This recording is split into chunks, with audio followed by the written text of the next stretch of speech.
Hello everybody, welcome to my channel. Today I'm going to show you how to make the four corners game in Python.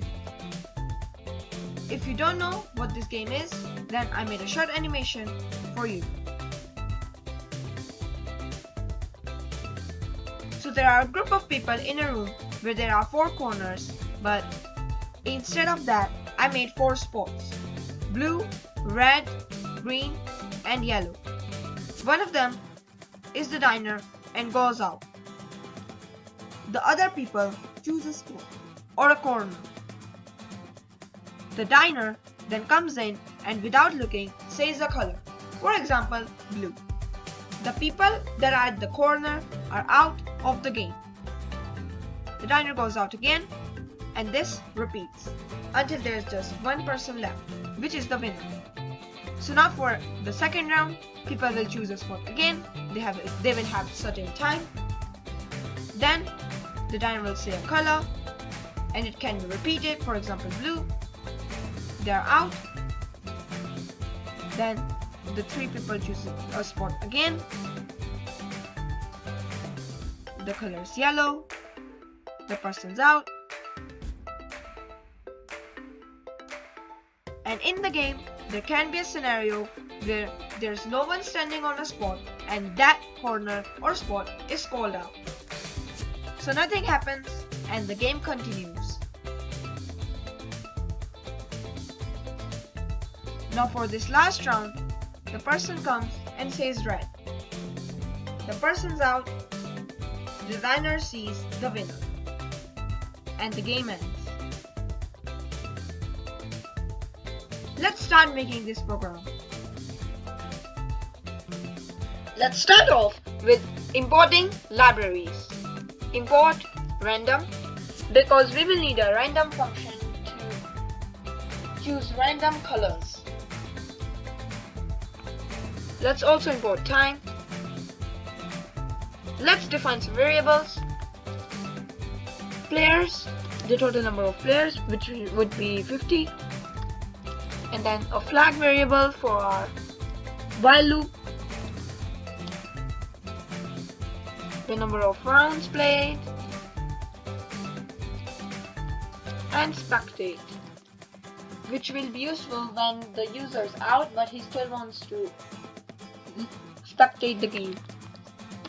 Now let's make the while loop while out equals false and players is greater than 1, which means there is no winner.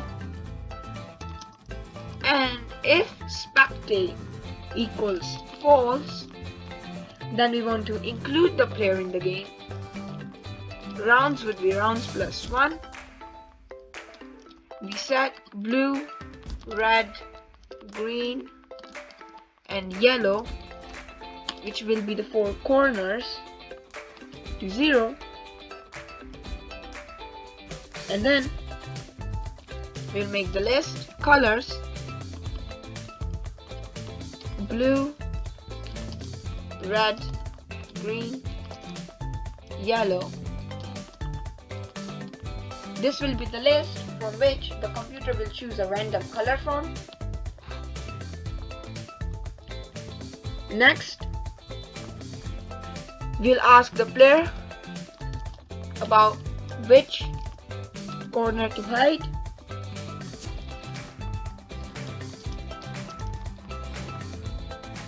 We'll give them options: blue, red, green or yellow. The lower, which will convert the input to lowercase.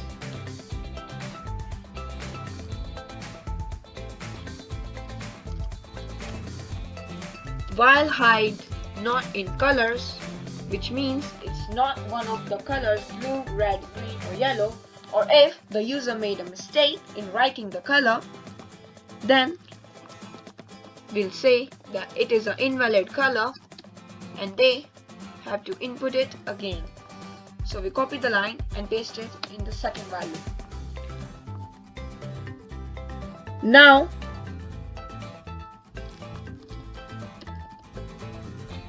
let's define a function placing in color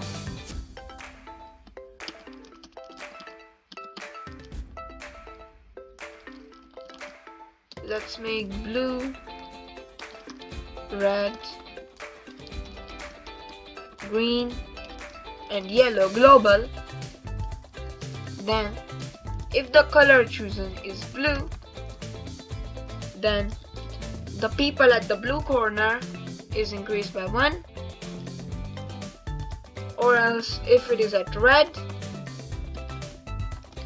then the red counter increases by 1, and if color equals green, then the green counter is increased by 1, or else the yellow counter is increased by 1.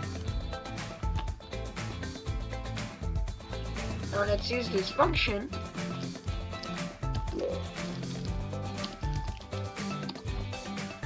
and put height instead of colors. So what this will do, it will go to this and then it will increase the 4 variables blue, red, green, yellow, which are the counters for each corner in the game, by 1. So this will place the user in one of the corners. Let's name it placing in corner.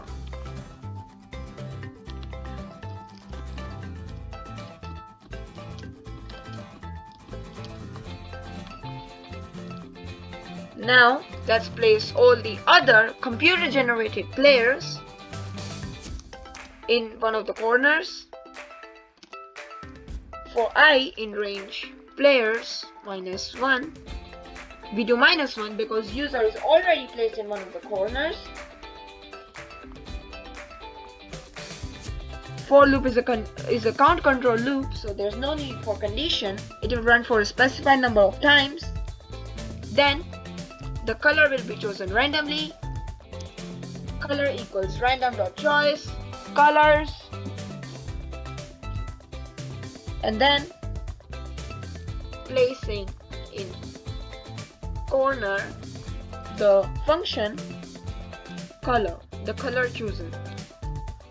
This will place each of the 49 players in one of the corners, and then we tell the user how many players are in each corner.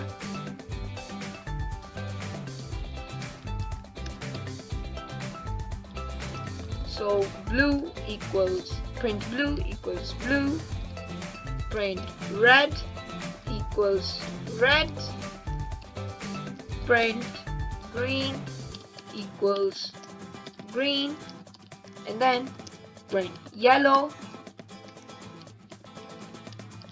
equals yellow.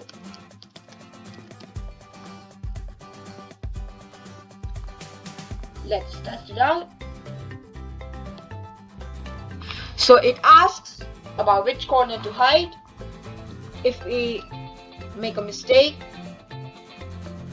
then it will ask it again until we enter a valid color, for example blue, and then it will place the other players randomly, and the blue is 8 including the user, and it will loop it again, so it will ask it again.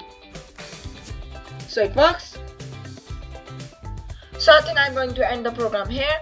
I'll continue this in the next part 2 of this game. If you enjoyed this program or learned something new today, then please give this video a big thumbs up and subscribe too. Don't forget to hit the notification bell next to the subscribe icon, and I'll see you next time. See ya!